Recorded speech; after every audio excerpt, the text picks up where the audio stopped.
L'expansion de l'univers est-elle un mensonge? Certains scientifiques, à l'esprit ouvert, répondent aujourd'hui à cette question d'une toute nouvelle manière. Nous pourrions vivre dans un vaste vide qui pourrait résoudre à jamais le mystère de la prétendue expansion de l'univers. Ce vide pourrait même nous fournir des informations sur le plan et les raisons de l'existence de l'univers tout entier. Mais qu'est-ce que ce vide exactement?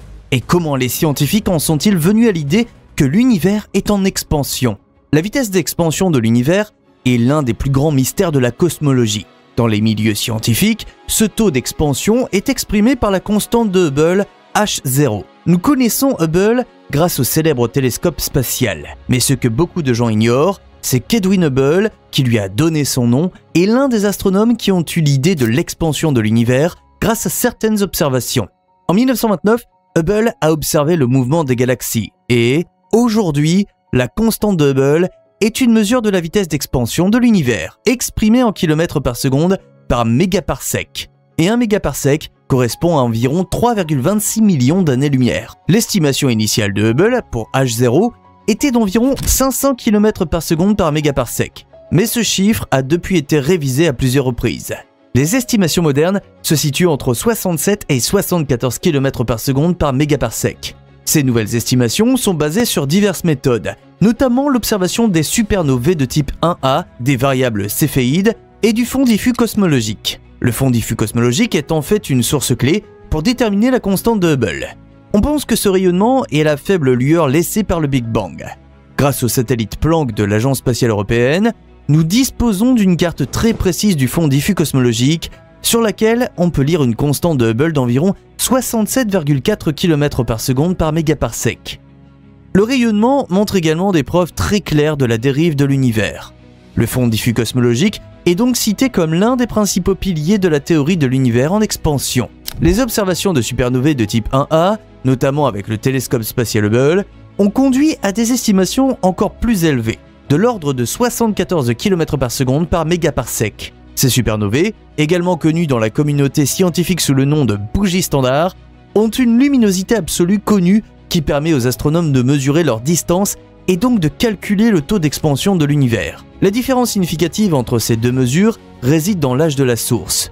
Le rayonnement de fond cosmologique provient des débuts de l'univers. Les supernovae sont des événements récents. La différence est que les astronomes et les astrophysiciens appellent le biais de Hubble et cette divergence soulève des questions légitimes sur notre compréhension de l'histoire cosmique et nos théories physiques sous-jacentes. Certains scientifiques ont suggéré qu'une toute nouvelle physique pourrait être nécessaire pour résoudre cette tension. Il s'agit notamment de théories qui vont au-delà du modèle standard de la physique des particules pour inclure l'existence de formes exotiques d'énergie noire ou de modification de la gravité. L'hypothèse de l'expansion est-elle fausse? Et si je te disais que toute la constante de Hubble pourrait être erronée? Parce qu'il existe des observations qui contredisent les hypothèses standards. Un exemple est la découverte de l'amas de galaxies massif El Gordo, qui apparaît si tôt dans le calendrier cosmique et qui est si massif qu'il ne peut absolument pas être compatible avec le modèle standard de la cosmologie. De telles observations suggèrent que certains aspects de l'univers peuvent être très différents de ce que nous avions imaginé jusqu'à présent. Les observations de la structure à grande échelle de l'univers ajoutent d'autres dimensions au problème. Les amas de galaxies et les superamas semblent être répartis dans le cosmos d'une manière qui ne correspond pas tout à fait à la compréhension précédente de l'expansion. Il y a ici un besoin urgent de clarification. En particulier, nous devons trouver des moyens de clarifier le rôle de la mystérieuse matière noire et de l'énergie noire. L'expansion de l'univers entraîne normalement l'éloignement des galaxies les unes des autres. La loi de Hubble nous apprend que plus elles sont éloignées de nous, plus elles se déplacent rapidement. La vitesse à laquelle une galaxie s'éloigne de nous est proportionnelle à sa distance par rapport à nous, ce qui signifie que l'univers se dilate uniformément dans toutes les directions. Cependant, cette expansion uniforme n'a pas été prouvée et observée partout dans l'univers. Il se pourrait qu'il y ait d'autres structures dans le cosmos qui accélèrent ou ralentissent l'expansion de façon régionale. Un autre aspect intéressant des mouvements des galaxies est la découverte d'anomalies qui ne peuvent pas être entièrement expliquées par l'effet gravitationnel de la matière visible.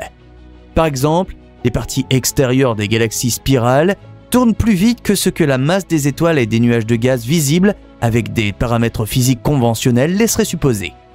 Ce phénomène a notamment conduit à l'hypothèse de l'existence de la matière noire. L'énergie noire serait la force mystérieuse responsable de l'expansion accélérée de l'univers. Cependant, nous en savons actuellement très peu sur l'énergie noire et la matière noire, et l'existence de ces deux éléments n'a pas encore été prouvée. Euclide apportera-t-il la réponse? La mission Euclide est un projet ambitieux de l'Agence spatiale européenne ESA et devrait enfin faire la lumière sur le sujet. Le tout nouveau télescope spatial est en service depuis l'automne 2023 et arpente à nouveau l'univers. Euclide scannera tout ce que nous pouvons voir aussi loin dans l'univers et le compilera dans une gigantesque carte du ciel. Cette carte devrait nous aider à comprendre les mouvements des galaxies et l'expansion de l'univers, mais aussi à résoudre le mystère de la matière noire. Nommé d'après le mathématicien grec de l'Antiquité Euclide, ce télescope est spécialement conçu pour afficher de nombreuses étoiles dans un espace clairement agencé et pour comprendre les mouvements et la dynamique dans l'espace visible. Les mouvements des galaxies constituent un domaine de recherche fascinant qui permettra non seulement d'élargir notre compréhension de l'expansion de l'univers, mais pourrait également clarifier des questions urgentes sur la nature de la matière, de l'énergie et des lois fondamentales de la physique. Vivons-nous dans un vaste vide? Tu te demandes à juste titre quel est le rapport avec la question de savoir si nous vivons peut-être dans un vide gigantesque. Cette idée fascinante pourrait jouer un rôle clé dans la résolution de certains des plus grands mystères de la cosmologie. Imagine que notre partie de l'univers est une densité inférieure à la moyenne, une sorte de vide cosmique qui affecte les mesures des taux d'expansion de l'univers. D'autres parties de l'univers pourraient être plus denses et les galaxies s'y déplaceraient différemment. Cette hypothèse pourrait aider à expliquer certaines des divergences concernant la constante de Hubble et les mouvements des galaxies. La théorie selon laquelle nous vivons dans un vide géant offre une explication possible à cette tension.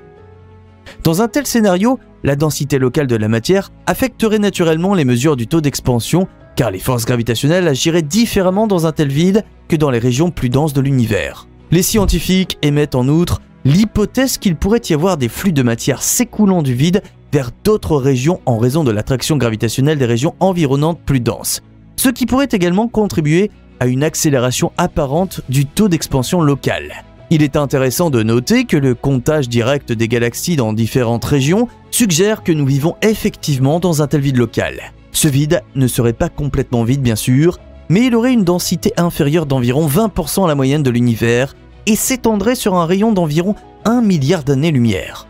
Pour tester cette hypothèse, la dynamique newtonienne modifiée, ou MAND en abrégé, a été l'une des méthodes utilisées.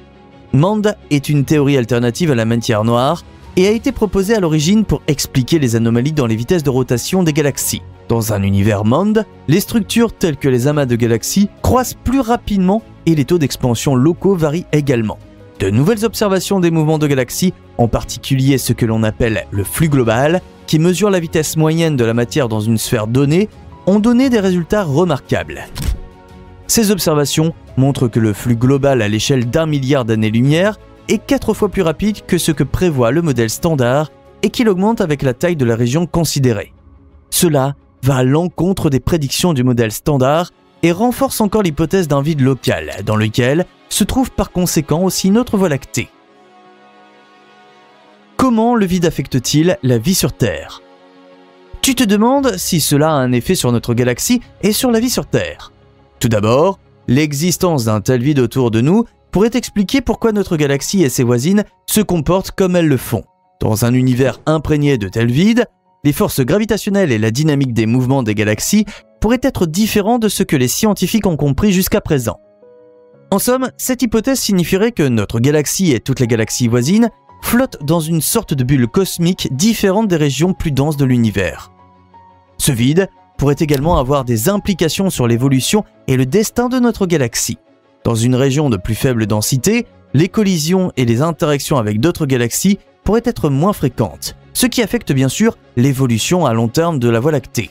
Les corrélations pourraient avoir un impact sur la formation des étoiles, la distribution du gaz et de la matière noire et la formation de structures au sein de la Voie lactée. Pour l'instant, le vide n'a certainement pas d'influence significative sur nous, sur Terre.